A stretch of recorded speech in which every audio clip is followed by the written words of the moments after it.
A Houston tradition since 1952. Horses, wagons, cowboys, traveling from all over our area to let people know the Houston Livestock Show and Rodeo is about to get kickin'. I wouldn't miss it for nothing. In this KHOU 11 Plus special, we're tracking the trail rides from their start in places like West Columbia and Lamarck, all the way to Memorial Park, and eventually the downtown Rodeo Parade. It's worth it at the parade, because your family's out there, your daughters, if you have daughters, sons, they're out there, grandkids.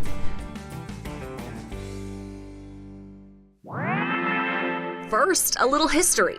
Video from KHOU 11's archives shows the Saltgrass Trail Ride making the trip to Houston back in 1969, 17 years after the first trail ride. In 1952, 4 guys on horseback set off from Brenham, riding to Houston to let people know about what was then called the Houston Fat Stock Show. A year later, 80 people went with them. And a couple years after that, groups split off and started their own rides, coming into Houston from all over the state.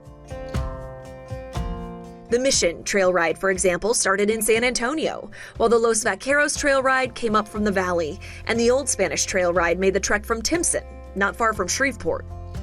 Not all rides happen every year, and in 2021, they were canceled altogether because of the pandemic. But in 2023, 10 groups, totaling about 2,000 people, took part and rolled into Memorial Park on February 24th.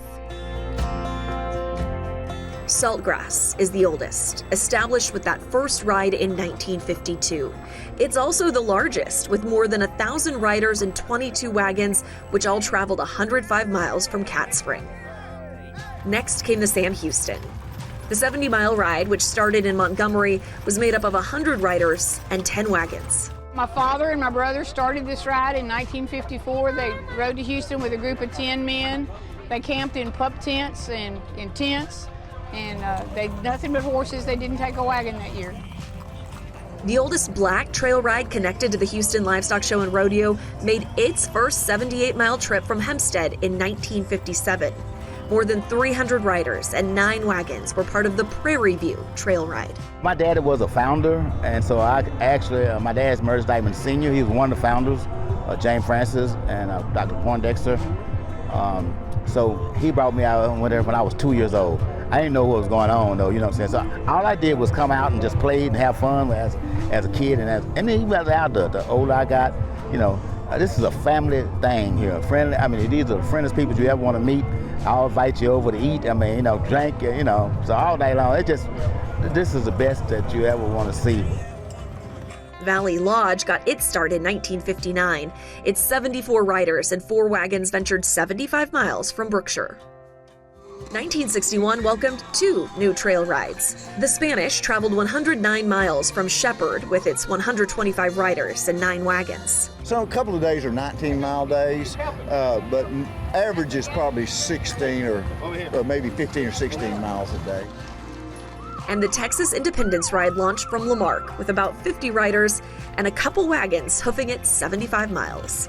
Everybody's a big family. Everybody works together. And finding everybody to help out, to do this, do that, it's really great, really great. 2023 marked 50 years of the Southwestern Trail Ride. Established in 1973, it had 250 riders and 11 wagons rolling 100 miles from West Columbia. Different families, but we've been together for years. The Northeastern Trail Ride, established in 1982, started in Cheek. Its 55 riders and 19 wagons covered 111 miles. Then the Texas Cattlemen's Ride came online in 1985, loading up 35 riders and 3 wagons to come in from Magnolia, a 60-mile trip. It was really fun along the way because we got to see a lot of people who don't normally get to see horses. The youngest ride of the 10, the Southwest Trail Ride. It got its start in 1993. Almost 300 riders and 7 wagons trot 120 miles from Rosenberg. That's the what, but a huge part of the trail rides is the who. the men, women, and children who opt to spend a week being part of this rodeo tradition. A week sitting on a horse, or maybe a wood plank in a century-old wagon, a week of camping and cooking on the road. Juan Ochoa knew he wanted to do a trail ride when he saw the saltgrass on TV back in the 50s. And I told my dad that I was gonna do that one year. He just kind of looked at me and said, well, you got your uncle that has a horse. Go talk to him. I was dropped off. That was in 1961. Ochoa has been a part of the Texas Independence Ride every year since. I've done gone through many trail bosses. What keeps you doing it? It's the crowd. I enjoyed my horseback riding. I enjoy the people. I have a lot of respect for all the riders, and they all respect me. They call me Grand Poopah. At 70, Grand Poopah describes the ride as relaxing. My mind is clear. Don't think of nothing about work, bills, or nothing. All I know is they'll be there when I get there. The ride's a little more stressful for Rosetta Gray. We caught up with her on day one. Not even day one, the hours before the ride officially began, as riders got their horses ready, packed up camp, and loaded up their wagons. Oh, they just be so excited. It's a huge group to manage. The official number of riders is 250. The number of people here at camp is a little higher. We got some official members that's here all the time and some unofficial members, but all together when we get together, it's like 350 or something like that, yeah. It just grows and grows and grows. Gray knows because she's been there to witness it for 42 years. The first time I rode on a wagon, and then after that I said, oh, let me get on there and mind my Juju, baby. Big Mama, I hate that wagon, I need to ride. So next year you were on a horse? The next year I was on a horse, and I've been horseback ever since. And ever since 2007, Gray served as trail boss. Exactly, the trail boss. What does the trail boss do? Make sure everything is done. Safety permits, campsites, just everything. She was the only woman trail boss in 2023, joined by Elizabeth Cook as assistant trail boss, something in which the Southwestern crew takes considerable pride. The only two females trail bosses in the Houston Livestock Show and Rodeo. Most trail rides are men. Some of them begin to bring in women, but we the first one that have women leading us from one point A to point B.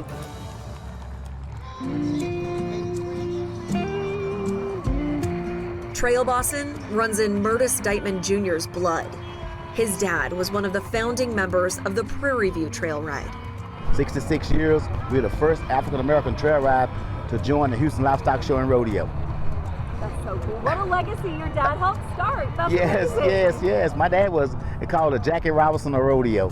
He was the first black to qualify for the National Finals Rodeo. So he was rodeoing and trail riding. Now Junior leads the ride his dad started all those years ago. My dad's 88 years old, and so carrying it on for him. Serving as trail boss. Our main thing is making sure that we keep in a safe route, safe place that we stay at each night. That's his personal mission. The goal of the Prairie View Ride is to draw attention to its namesake, Prairie View A&M University, and to promote agricultural education. That mission brings Dyckman back year after year. So do his fellow riders. Because we only see these people mostly once a year. Yeah. Yeah. And then it's kind of a reunion, right? Yes, it's like a big family reunion, yes. And these are trail riders, these are cowboys, huh? As are these. Up early on a Saturday, ready to be one of the first rides to hit the road. We camp here with our horse trailers, and then we get up 5:30ish, or a little earlier, get our things prepared for the day, our coolers, our lunches, and then we just start moving our rigs to the next camp and get a shuttle back. That all has to happen before the actual ride can begin, usually around 8 a.m., according to trail boss Edward Vias. Trail boss, yes ma'am. How do you become trail boss? We don't know how that happened, but it happened. Basically, you just get voted in, you know. He's been riding horses all my life. and even did the 386-mile Los Vaqueros trail ride. I started down in the valley and worked my way this way 3 weeks. You know, it was a journey. Then in 2009, a new journey began when friends convinced him to try out the Texas Independence Trail Ride. I gave it a shot and I never left. The people here are so great.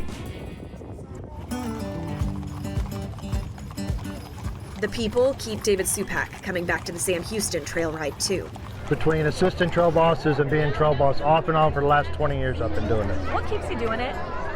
I have no idea. I always tell myself I'm going to stop, but this is family. And when I say family, I mean they come to we go to weddings of our kids. Our kids all grew up with each other on this ride. It's just, I take care of my family. His family, blood and otherwise, started their ride in Montgomery, where they're treated like family.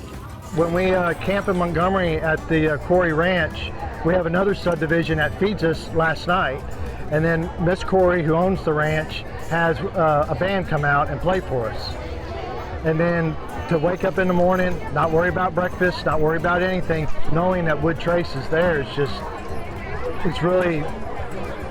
it's touching to all of us. It means a lot to us. I come every year. Yeah. Yes, because I live in the neighborhood. This year, Cindy Perseño brought her daughter Helga. We love it. And grandson Carl. He loved it. He loved it. You got to sit on a big horse and you didn't want to get off. You didn't want to get off, He was sitting there forever. This was the ride's first stop on day 2, even as a crowd started to gather at its next breakpoint, the Tomball Train Depot. Entertained in the meantime by line dancers from a local senior center. This is something that Tomball does every year. It's a great family event, and I'm glad to be a part of it and be a part of Tomball. Greeted by cheers, claps, waves, and so many smiles. The trail riders did a quick parade before pulling back the reins. For the next 2 hours, curious kids got to see horses up close, pet them, even ride them. It's awesome. It's awesome. We were so proud yesterday. School was out, and when we came out of Montgomery, there was a lot of people out because the schools don't let kids miss anymore. And so yesterday we had a tremendous crowd, and today the public's been awesome, and it means a lot. It means a lot. This is absolutely wonderful. Absolutely wonderful. This is what trail riding is about. Not just to the trail bosses, but so many others on the ride.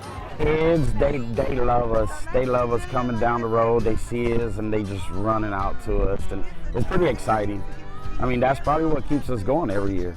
These rides spark interest. They open doors some kids might not know exist. They bring the country to the city and history to life.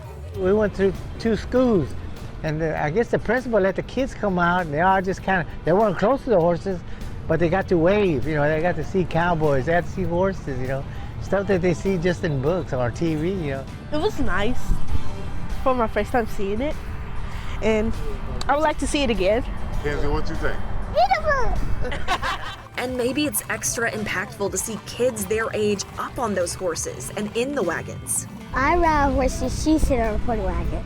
Sky Miller's been a part of the Southwestern Trail Ride as long as she can remember, while Danielle Paul just started a year ago. Still, she's already hooked. My favorite thing is getting on the party wagon and we're moving. And I like to dance on the party wagon. How old are you? 9. 9. How many years have you been doing this ride? 9. So, do you remember being out here when you were little? Nah. How many years have you done the trail ride? 9 years. You've been doing this since you were a baby. Do you love it? It's really fun because I get to play with my friends. Her friends, Sky and Danielle and Philip and others, who will become the next generation of trail ride leaders. It's like one big happy family, and like most of the people that are here, they've been here for years and years too.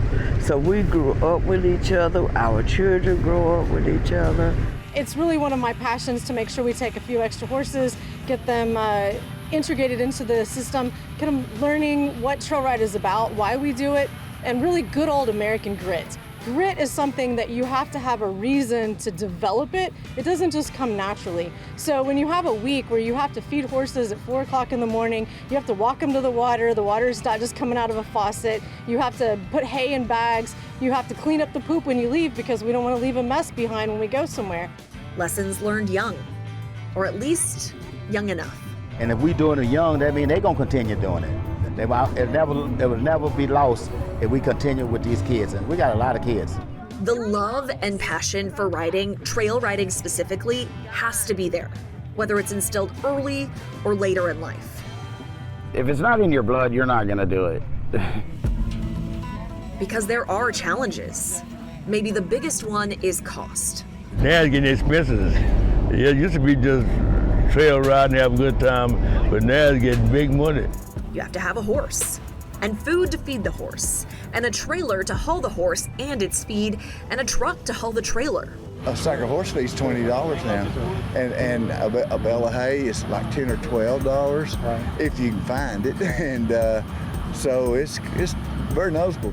When it comes to trail ride season, there's a lot of stuff that you have to have. You have to have a negative coggings, which is the vet gives you a paper, and he takes a picture of it now of your horse.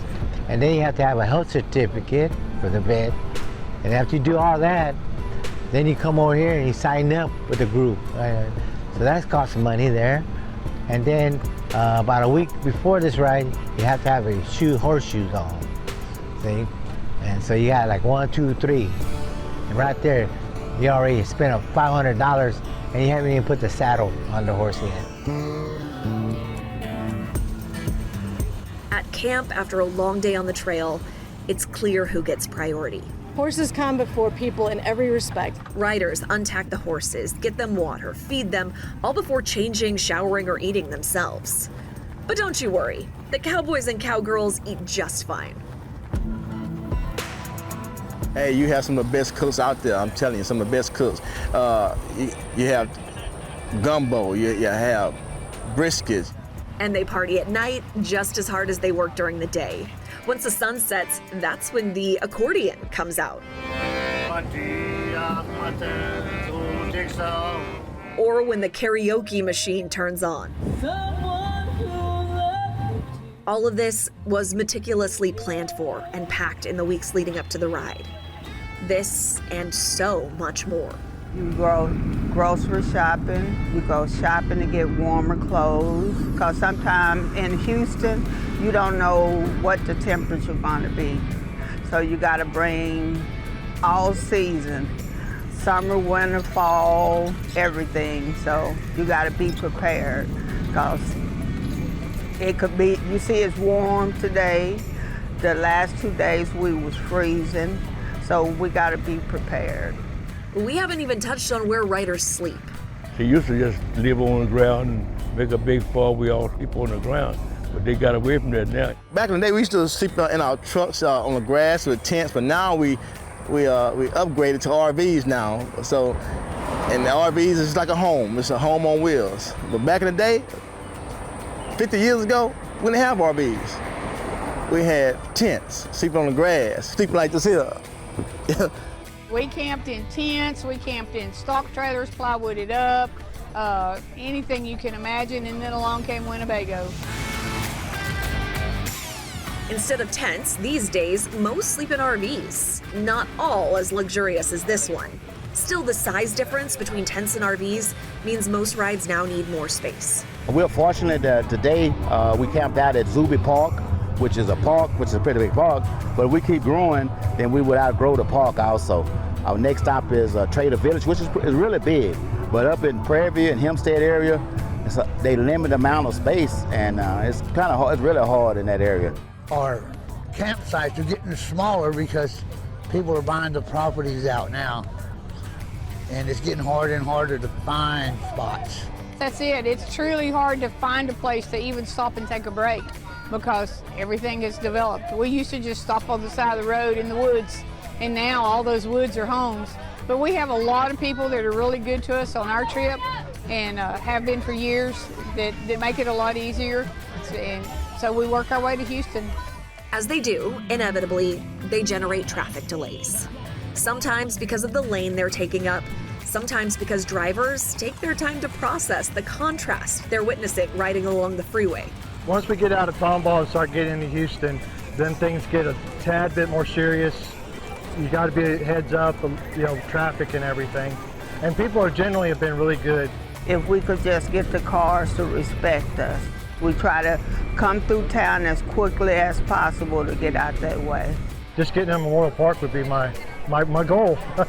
Tradition dictates that on the Friday before the Houston Livestock Show and Rodeo starts, all the trail rides must roll into Memorial Park.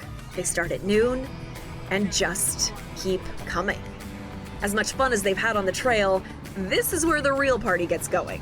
We don't see those people at all until we get into Memorial Park. It's like a reunion, a family reunion. That's fun. That's fun because everybody has their get-togethers, and most of them have like a DJ or a band, and they have food. Everybody pitches in for food. For me to see the people coming together and having fun, enjoying life,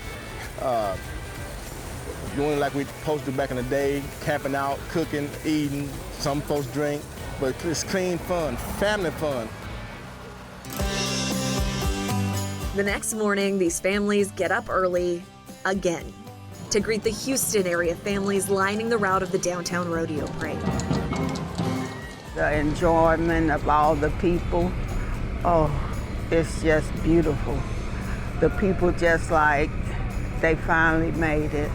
They made it safely. They home. This has been absolutely fantastic. It feels like a very authentic Texas experience. First rodeo parade, yeah. Without fail, when you ask a kid in the crowd what their favorite part of the parade was, seeing the horses. All the horses. I liked cheering for the horses because I knew that the horses were doing all the work. You can tell everybody takes a lot of pride in getting ready for this. Pride in their history. Yeah, we've been doing it a long time now. Pride in their legacy. We sacrifice it because we want to keep this tradition going on and on and on. So we don't want it to die. If you love riding, come on out and join us. Put on your cowboy boots and let's ride.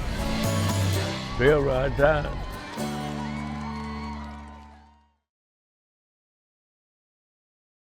We are so glad you're here. Make sure you like and subscribe so we can let you know when we post. Also, check these out.